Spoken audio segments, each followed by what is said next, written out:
Well, the Federal Inland Revenue Service, well, many people are saying, and we need to just analyze it, set to lose over 2.4 trillion naira revenue to 36 states, and that's factual in 2022. If it loses the appeal against the Federal High Court verdict, which barred it from collecting the value-added tax and personal income tax. The 2.4 trillion naira is what the FIRS projects to collect from the VAT if it retains the authority to collect consumption-based tax.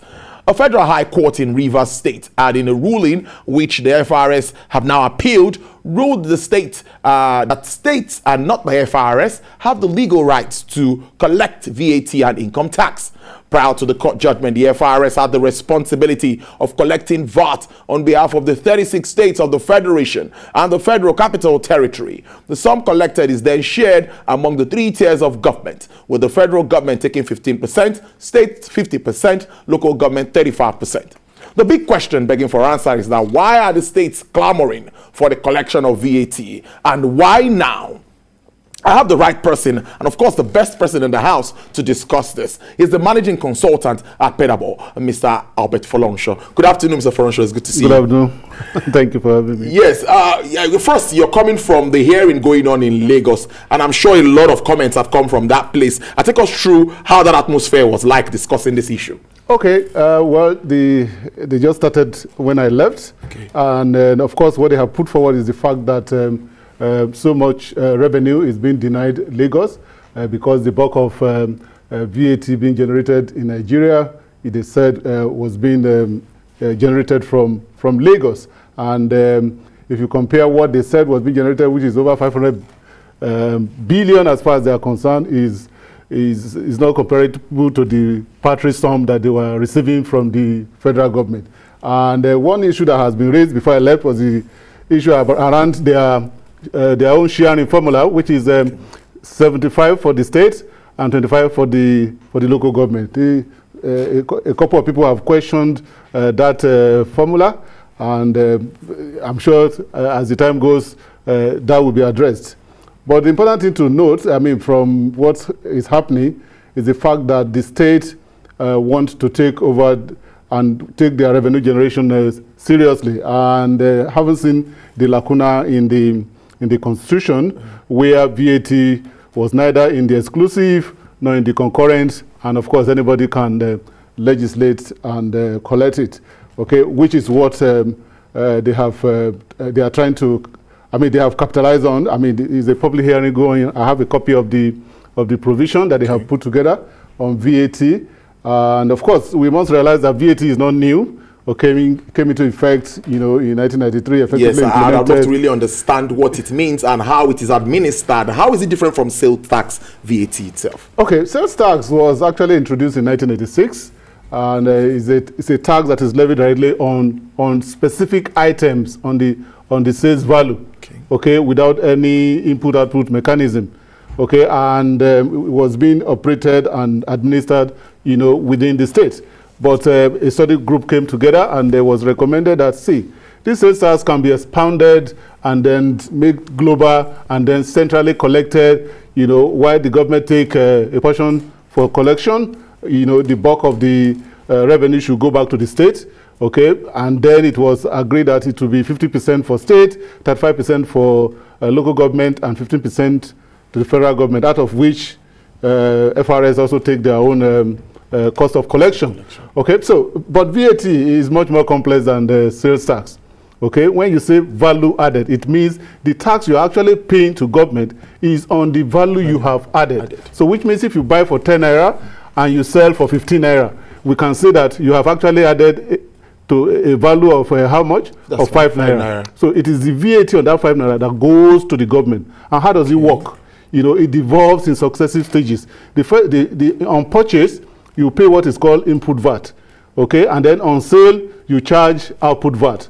You net them off. It is that difference, which will be exactly on that extra 5 that you have added to it, that goes to government. So the question is, and that is why, you know, it's been, in most other jurisdictions, it is being handled centrally because of the offsetting that I just mentioned, because you are only supposed to pay VAT on the value you have added. So which means if you produce in Lagos, okay, and then you sell in Rivers, it means that the VAT that is due, you know, to Rivers is the VAT on value added. Okay, so what value has been added after production? Okay, before, from the input to your output, the difference is what should go, which means you are supposed to recover the input that you have incurred. Yes. Okay, so I mean, for any business now, most companies, what they will do is that the law says I can recover my input. I'll recover my input, and then whatever is left, I remit to the state where the sales has been made. Okay, where I have my business and from where the person issues an invoice. Okay, so value-added tax is not just applying a particular rate on, okay, again, I have observed from comparing the three laws that we have on VAT now, the Federal VAT Act, the Rivers State Value-Added Tax Act, and of course the Lagos State, you know, Lagos State has suggested a rate of 6% as compared to 7.5% by Rivers and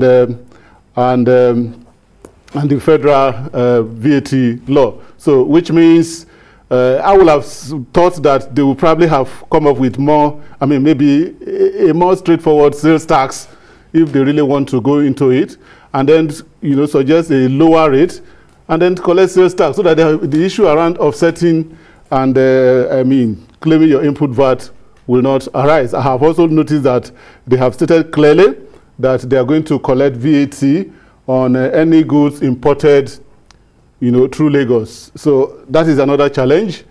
Maybe Lagos State is going to quickly recruit their own custom officers. I don't know. I'm just on the lighter mode. But of course, that is what it means. Are they going to be working with custom? Okay, how are they going to recover VAT being collected by custom, or is custom going to be charging them for recovering? But those are administrative. The critical issue is, how does it affect businesses? And from what I've seen of these two laws, they have not considered small and medium scale enterprises, which are now those with turnover of 25 million and below. That are currently exempted from even registering for VAT. It means now all the shoemakers, the small store here and there, they have to register. Apart from registering, within 6 months of this law, they must start filing returns, because you need to see the quantum of the penalty that has been stipulated in the law. And so, even if you don't have any business you are doing, and you must file what is called a nil return. You know, if you look at the Lagos State failure to register, you know, under the Lagos State proposed law, we hope that is, I mean, is 50,000 for the first month and 100,000 for each subsequent month. The failure continues. You need to know what that means. Each subsequent month. Okay, so which means if you don't file in January, you don't file in February, and then you probably eventually file by June. You pay 50,000 for each of those months cumulatively, which can run a business out. Of course, it's not too far from what we have in the existing one. It's just the fact that this one now has not taken care of small and medium scale enterprises. And I think that should be addressed. It's the same thing that we have for in Rivers State law. Now, I'm not looking at states. Why are they agitating at this time? What is responsible for this? Is it because of the funding challenge, or are they trying to look inwards? Why is it at this time? Of course, everything is about revenue and trying to meet the needs of the citizenry, trying to, you know, meet up with their political you know, promise to their citizens. And of course, it's about revenue. Some states are not even able to pay salaries.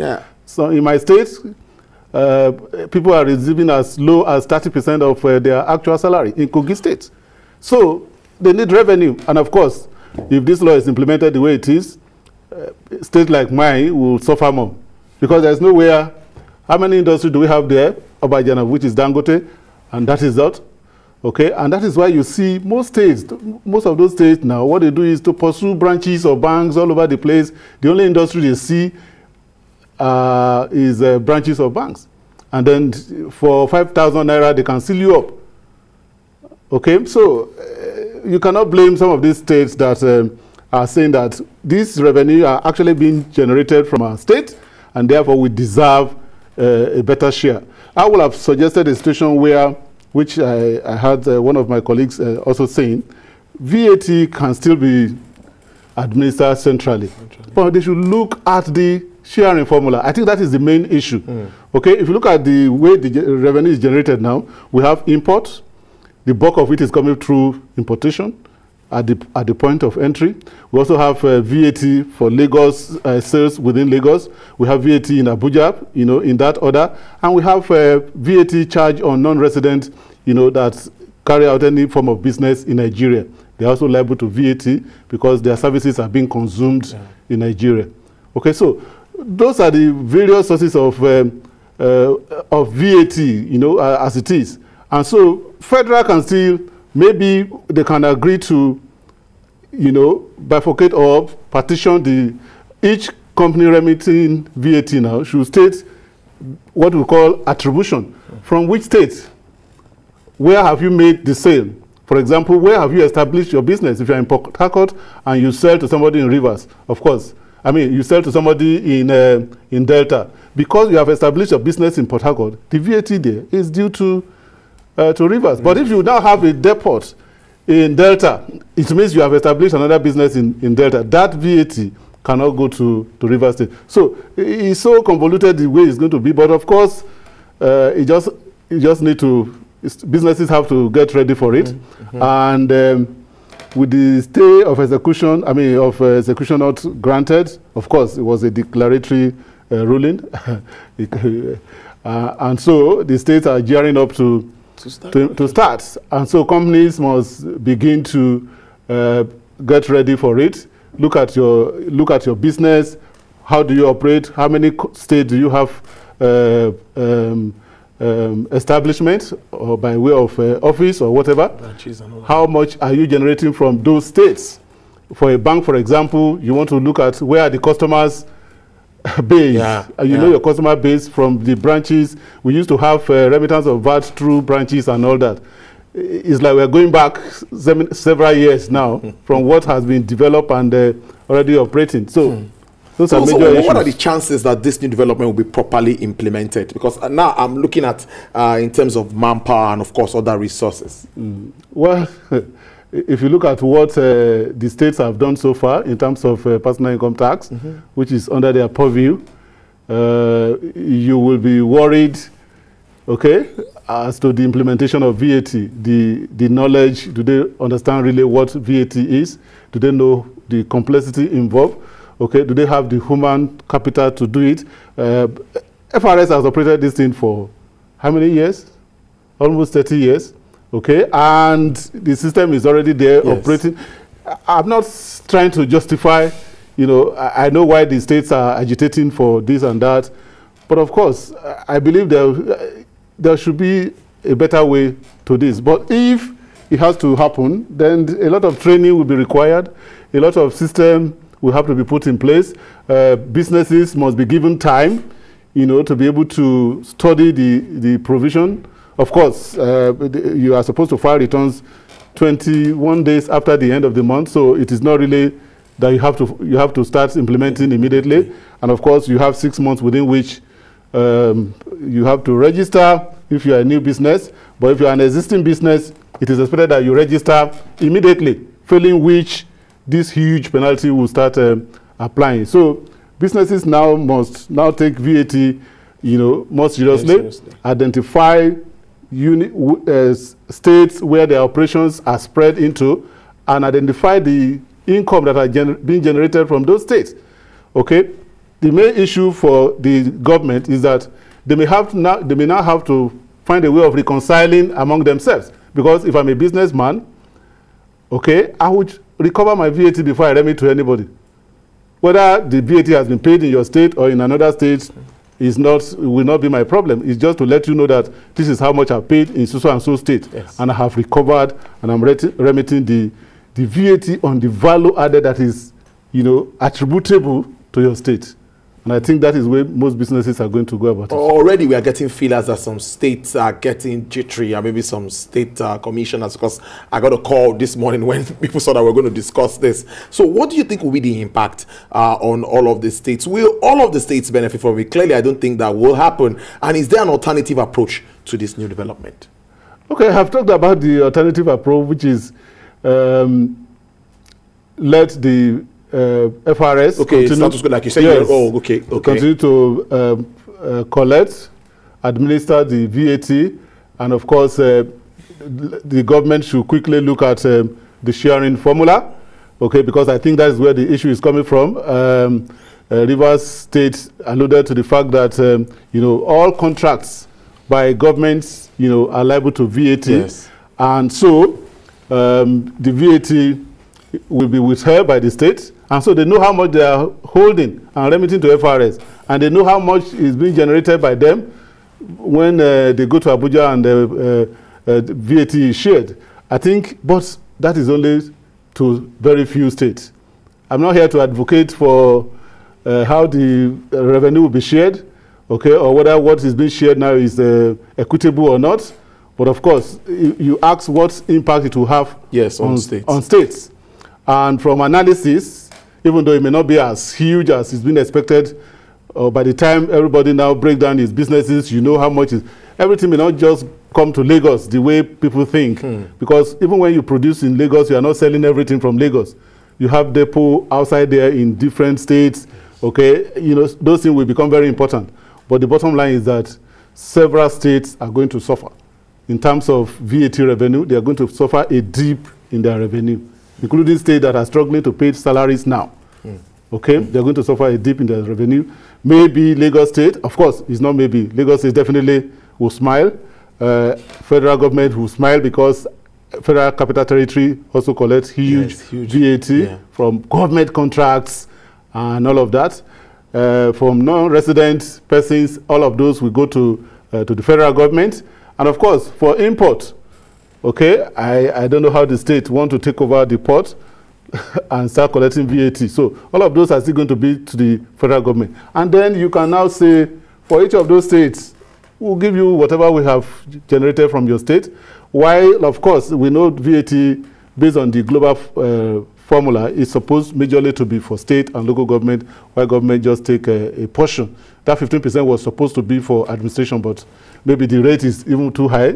Okay, so I think we can go through that route to get around having this convoluted, tax VAT law, different rates from different states, Seriously, I was going to the VAT on imports, which you just touched on, like how will these states recover VAT on imports, and better let us understand it. Will producers and sellers be able to recover this input VAT suffered?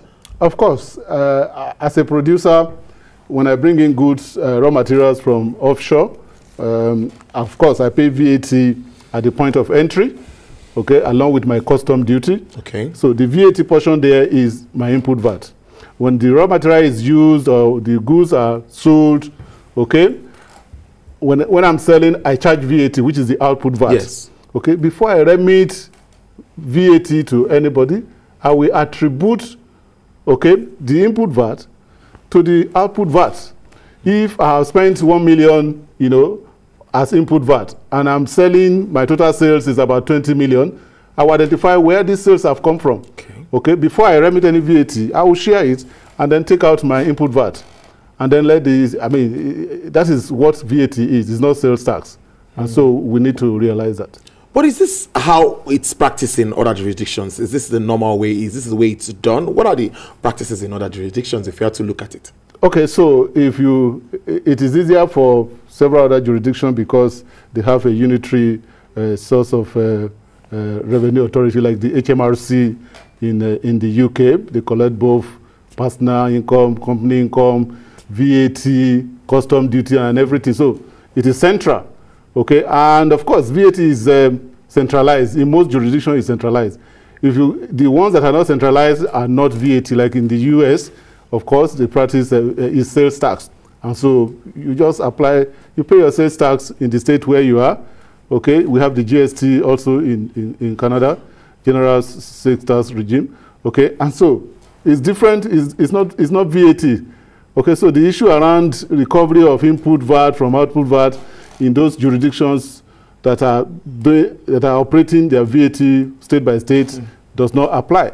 And so that is why if we must devolve this VAT collection, then let us just call it a sales tax so that each state can practice and apply their own sales tax rate depending on their need and the operations, and then engage with the operators within their state.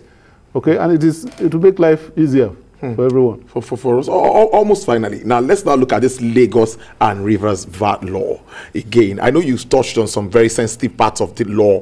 Are any differences? Are there similarities, both of them? Because it seems like they're standing on the same line, like they are maintaining the same position. We want to get these monies ourselves. Okay, so taking the cursory review of what has been presented to the public, I'm sure Lagos State own is still work in progress. Okay. Like I said, public hearing is going on. The major differences I've identified are, number one, for Lagos and Rivers, there is no definition of what constitute goods and services. Okay, and so does it mean that rent, okay, which has now been excluded under the existing VAT law, okay, will it now be liable to VAT in those states? I mean, lease and rent. Of course, we also know that there is stamp duty on those transactions. Are you going to pay stamp duties and VAT at the same time? The rate of tax is 6% for Lagos State from what has been proposed. Rivers is 7.5%, the same thing with the existing one.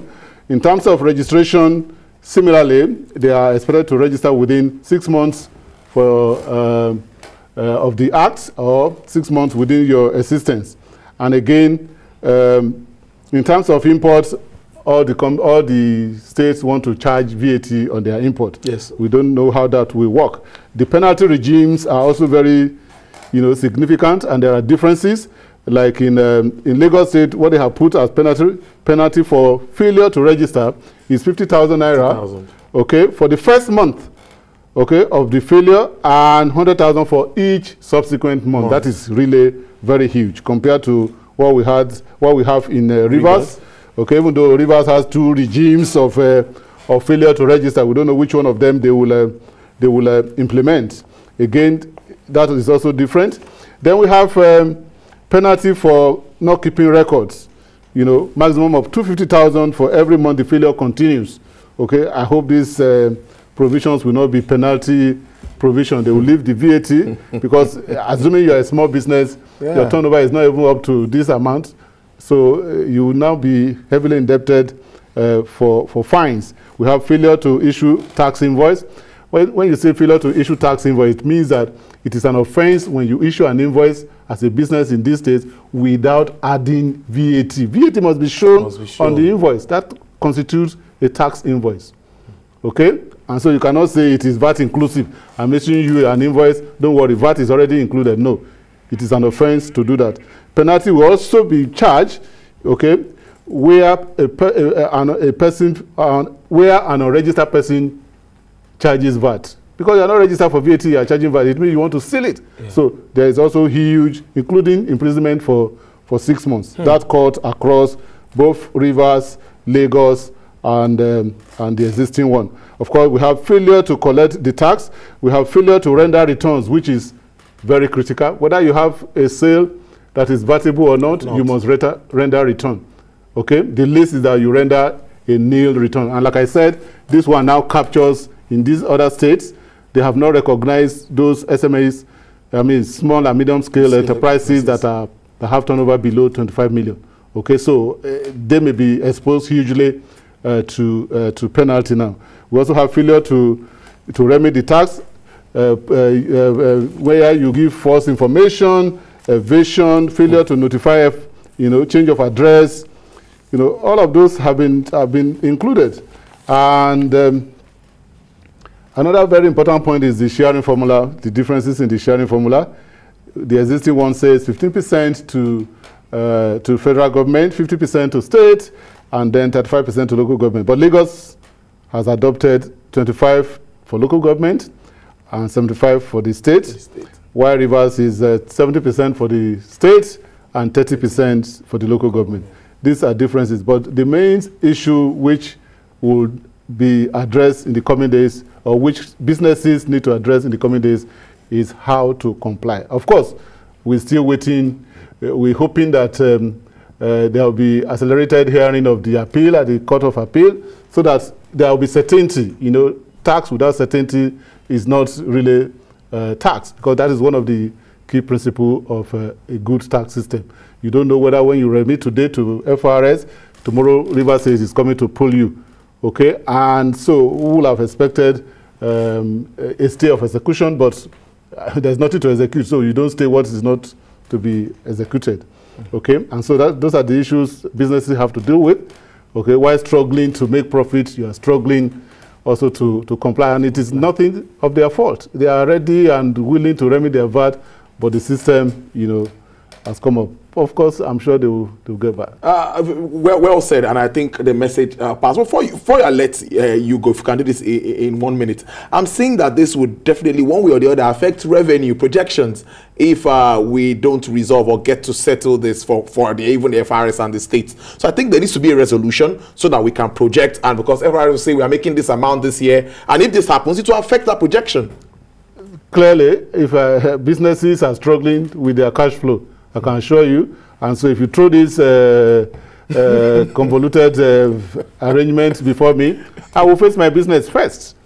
Okay, even though they have put a huge penalty here and there. But of course, I mean, you need to make it clear. Most of them have not even issued form. There's a form, there should be a VAT form, okay, with which I should file returns. Most businesses now are filing their returns online. Okay, so are they going to go back to paper because these states are not ready for this immediately? So I think there has to be some collaboration. Otherwise, definitely the projected revenue cannot be achieved. Okay, the first half of the year we're told that FIRS generated like 1 trillion, and of course it's expected that they will generate much more than 1 trillion in the second half. But that is doubtful with all these issues that are coming around. Well, but of course, they have said, the state have said is justifiable, and they can justify why. I mean, some states that really have seen that they will get some raise in what they're generating, they want to go for it. But we believe that this should be solved, you know, at the constitutional level by the National Assembly, the federal government, and none of them is talking to us. All right, let's leave it at that. I've been speaking to managing consultant at Pedaball, making us understand the VAT issues, what it means for states, what it means for FIRS, and what it means for us as citizens, business owners. Thank you very much for your time. Mr. Albert Folorunsho has been live in the studio for the last 30 minutes, letting us understand what this really means. I appreciate your time. Thank you very much. All right, then.